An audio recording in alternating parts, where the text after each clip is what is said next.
wabarakatuh. Pertama-tama saya ucapkan terima kasih kepada Bapak Peter Raja Gugup DMS selaku dosen pengampu mata kuliah penganggaran perusahaan. Di sini kami dari kelompok Kasep Rahwani dan Karisma Jacinta Dewi akan memberikan video tutorial cara perhitungan forecasting terkait data penjualan mobil wholesale PT Honda Prospek Motor atau HPM periode Januari sampai dengan September 2024. Adapun di sini kami untuk perhitungan forecastingnya dibagi menjadi 4 metode. Yang pertama metode trend semi average, kemudian trend least square, kemudian trend moment, dan trend regresi. Nah, untuk metode semi average, kita kita menghitung dari bulan Januari sampai dengan September, itu adalah X, kemudian unit penjualannya adalah Y, kita bagi dua kelompok. Yang pertama, kelompok satu itu dari Januari sampai Mei, kemudian kelompok dua Mei sampai September. Nah, untuk nilai X, itu nolnya di bulan Mei, ke atas itu negatif, kemudian ke bawah adalah positif. Nah, untuk semi total, yaitu total dari semua dari unit penjualan atau Y. Kemudian untuk semi average, untuk Y aksen semi average-nya, itu adalah apa namanya, Y dibagi dengan 5 atau semi total dibagi dengan 5. Kemudian untuk totalnya yaitu dengan nilai X 484.247, kemudian dengan total total 704.609 itu semi total, kemudian untuk 149.22 itu semi average. Nah, kemudian untuk Y aksen, kemudian cari Y aksen yaitu dengan A kali B, sorry, untuk Y aksen yaitu A plus B kali X. Nah, untuk mencari A yaitu Y aksen yaitu 67081. Kemudian untuk B yaitu Y2 dikurangi Y1 dibagi N kurang 1. Nah, untuk Y2-nya itu adalah 73841, kemudian untuk Y1-nya 67081. Nah, nilai N itu adalah 5 karena kita memakai dari bulan Januari sampai dengan Mei, 5 dikurangi 1 sampai dengan 4. Dan dihasilkan untuk nilai B adalah 1690. Kemudian untuk Y Oktober atau apa namanya forecasting di bulan Oktober dengan nilai A 67,081 ditambah 1690 dikali dengan X-nya 5 dihasilkan 75.531. Maka dapat diketahui dengan menggunakan trend semi average, untuk Y-nya yaitu untuk ramalannya adalah 75.531. Nah, kemudian untuk kedua yaitu metode trend least square. Jadi sama, untuk bulannya kita bulan Januari sampai September, cuma yang membedakan di sini adalah nilai X. Nah, nilai X-nya kita mulai dari angka satunya dari bulan Mei. Nah, untuk ke atas itu selisih 2 ke negatif, yaitu jadi -1 sampai dengan bulan Januari yaitu -7. Kemudian ini di bulan September untuk X, nilai X-nya adalah 9. Nah, untuk XY yaitu stok barang dikali dengan X, untuk in total ada 739.424. Nah, untuk X kuadrat itu kita harus dicari karena untuk dalam metode trend square ini untuk mencari nilai Y aksennya. Kemudian di Oktober nilai X-nya adalah 11 karena selisih 2. Nah, untuk perhitungannya adalah untuk A sama dengan delta Y dibagi N, yaitu 484.247 dibagi 9, dan nilai A adalah 53.805. Kemudian nilai B yaitu delta XY dibagi X kuadrat, yaitu 739.424 dibagi 249. Dan dapat diketahui nilai B adalah 2.969,57. Nah, untuk nilai aksen sama dengan metode semi average, yaitu A ditambah B dikali X dengan boleh dikeluarin batasnya dengan nilai A ditambah BX, sorry, nilai Y aksen sama dengan A ditambah B dikali X dengan nilai A-nya adalah 53.805 ditambah 2.969,57. Dan nilai X ini tadi udah diketahui di atas bahwa di bulan Oktober yaitu 11, maka dapat dihasilkan untuk Y aksennya atau forecasting dengan menggunakan square yaitu 86.470. Maka ramalan penjualan pada Oktober 2024 adalah 86.470,5. Untuk selanjutnya akan dijelaskan oleh Mbak Karisma. Selanjutnya, metode ketiga yaitu metode trend moment dengan data yang sama. Bulannya itu bulan Januari sampai September dengan stok barangnya atau nilai Y-nya dengan total keseluruhannya dalam 484.247. Nilai X-nya kita mulai dari 0 di bulan Januari. Lalu untuk bulan September itu berurutan sampai Septembernya di 8 dengan totalnya 36. Lalu di kolom selanjutnya ada nilai X dan Y, itu hasil dari perkalian X dan Y-nya. Contohnya itu seperti di bulan Januari, nilai Y-nya 69.758 dikali nilai X di bulan Januari yaitu 0, hasilnya adalah 0. Begitu juga untuk mencari nilai X-nya di bulan-bulan selanjutnya. Lalu total keseluruhannya adalah 2.585.975. Terakhir ada X kuadrat, itu hasil dari X yang dikuadratkan. Contohnya itu di bulan Januari nilai X-nya adalah 0, kita kuadratkan hasilnya adalah 0. Lalu untuk bulan Februari September menggunakan cara yang sama. Lalu untuk sigma X kuadratnya itu adalah 204. Di sini kita mencari forecasting untuk bulan Oktober, yang dimana nilai X-nya adalah 9, yaitu lanjutan dari nilai X di bulan September 8. Nah, untuk mencari forecastingnya, ada rumus-rumusnya. Rumus pertamanya itu adalah sigma Y sama dengan N dikali A ditambah B dikali sigma X. Nah, sigma Y-nya itu 484.247, untuk N-nya itu 9, sedangkan untuk B-nya itu 36.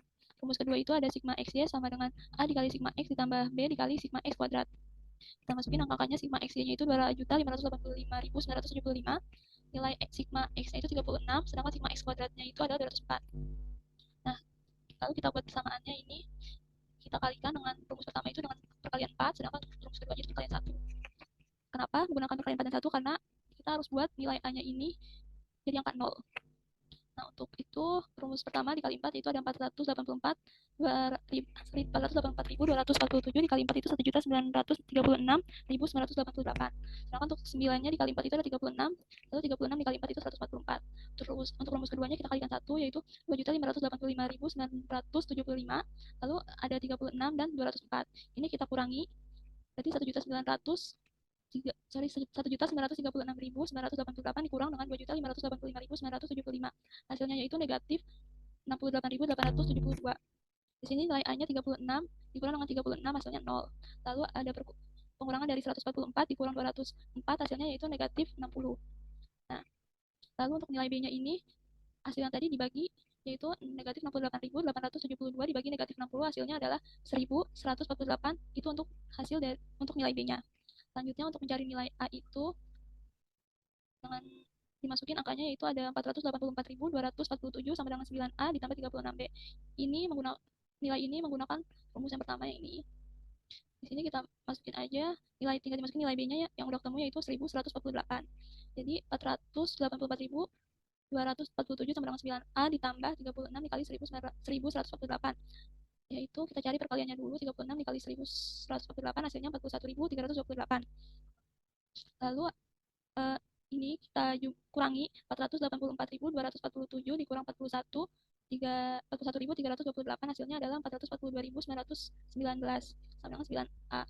Lalu di sini A-nya kita pindahkan ke kiri dengan rumusnya itu 442.919 dibagi 9. Hasilnya adalah 49.213 untuk nilai A. Lalu kita mencari forecastingnya dengan rumus Y aksen sama dengan A ditambah B dikali X. Nah, di sini nilai A-nya itu tadi 49.213 ditambah dengan nilai B-nya yaitu 1148 dan nilai X-nya 9 karena nilai X untuk Oktober adalah 9. Di sini kita kalikan dulu 1148 dikali 9 hasilnya itu 10.332 lalu ditambahkan dengan nilai A-nya yaitu 49.213 hasilnya adalah 59.545 untuk Y aksen di bulan Oktober. Maka untuk ramalan bulan Oktober dengan menggunakan metode tren momen yaitu adalah 59.545 ramalan. Terakhir ada rumus ada metode regresi menggunakan data yang sama yaitu di bulan Januari hingga September untuk periodenya, sedangkan untuk stoknya itu kita simpulkan dengan Y dengan totalnya adalah 484.247 untuk stok barang di bulan Januari hingga September. Lalu nilai X-nya sama dengan metode sebelumnya itu dibagi dari angka 0 di bulan Januari, urutan dari 1, 2, 3 sampai di bulan September itu 8 dengan totalnya 36. Lalu untuk X-nya ini dengan hasil dari perkalian X dan Y yaitu 69.758 dikali 0 yaitu sama dengan 0 untuk X di bulan Januari. Untuk mencari X di bulan berikutnya itu menggunakan cara yang sama. Lalu ada total untuk keseluruhan X-nya yaitu 2.585.975. Terakhir ada si X kuadrat yaitu X yang dikuadratkan. Seperti tadi Januari X-nya 0 dikuadratkan hasilnya adalah 0. Begitu juga untuk bulan-bulan seterusnya. Lalu ada total keseluruhan X kuadrat yaitu 204. Nah, kita untuk mencari forecasting di bulan Oktober itu menggunakan rumus yang sama yaitu Y sama dengan A ditambah B kali X. Sebelum mencari aksennya kita harus mencari nilai B dan A-nya. Nah, untuk mencari nilai B itu dengan menggunakan rumus B sama dengan N dikali sigma XY dikurang sigma X dikurang sigma Y. Lalu dibagi dengan N dikali sigma X kuadrat dikurang sigma X kuadrat. Lalu untuk mencari nilai B-nya itu kita kalikan dulu 9 kali 2.585.975 yaitu hasilnya adalah 23.757.986. Lalu kita cari hasil dari 36 dikurang 484.247 yaitu hasilnya adalah negatif 484.211. Lalu kita cari untuk pembagiannya itu 9 dikali 204 hasilnya adalah 1.836. Lalu 36 kuadrat ini hasilnya adalah 1.296. Nah, ini 23.273.775 dikurangi negatif 484.211 hasilnya adalah 23.757.986. Lalu di bawahnya itu untuk pembagiannya kita kurangi dulu 1.836 dikurang dengan 1.296 hasilnya adalah 504. Lalu kita hitung 23.757.986 dibagi dengan 540 yaitu hasilnya adalah 43.996,27 untuk nilai B-nya. Selanjutnya kita mencari nilai A dengan rumus sigma Y sigma Y dikurang B dikali sigma X dibagi N. Kita masukin nilai-nilainya itu, sigma Y-nya ada 484.297 dikurang B-nya tadi ada 43.996,27 dikali dengan sigma X-nya yaitu 36. Lalu dibagi dengan N-nya tadi 9.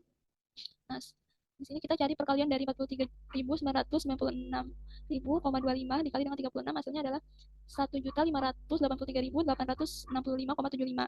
Lalu dikurangi dengan sigma Y-nya yaitu 484.247, hasilnya adalah negatif 1.099.619 dibagi dengan 9, hasilnya itu ada negatif 122.179,86 untuk nilai A-nya.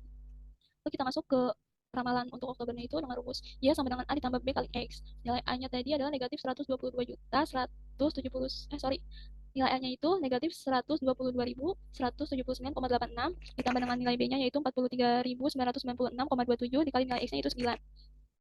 Yang pertama dicari itu adalah perkalian dari 43.996,27 dikali 9, hasilnya yaitu 395.966,43. Lalu ditambahkan dengan ini negatif 122.176,86, hasilnya adalah 273.786,56 untuk aksennya. Maka bisa disimpulkan untuk forecasting penjualan pada bulan Oktober yaitu sebesar 273.786,56 untuk metode regresi. Sekian untuk video tutorial perhitungan ramalan penjualan mobil pada bulan Oktober 2024 dengan menggunakan metode trend semi average, trend least square, trend moment, dan regresi. Kurang lebih mohon maaf. Wassalamualaikum warahmatullahi wabarakatuh.